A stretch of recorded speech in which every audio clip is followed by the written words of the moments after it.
about that a bit later.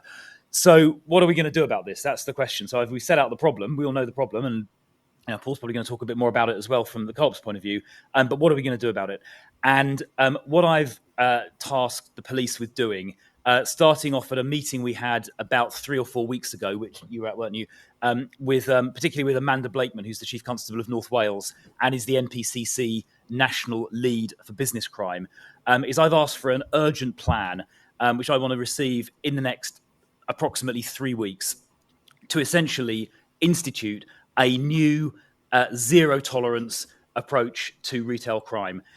And what I mean by zero tolerance is that every time, not sometimes, not most times, but every time there is information that can be followed up to prosecute criminals, then it will be followed up and they will be prosecuted. That is particularly relevant in the context of CCTV footage. Almost every store has CCTV, and when shoplifting occurs, very often there are CCTV images of the perpetrator, including an image of their face. And we now have extremely sophisticated facial recognition technology, which allows facial matching. We've got quite deep databases of custody image running into the millions.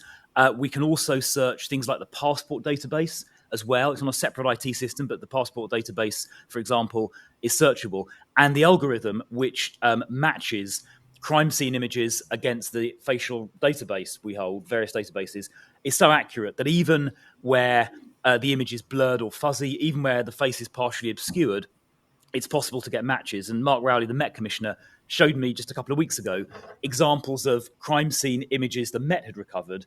And looking at them, I would have thought it would have been impossible to get a match because they were so blurry or partially obscured. And yet they got matches against the database.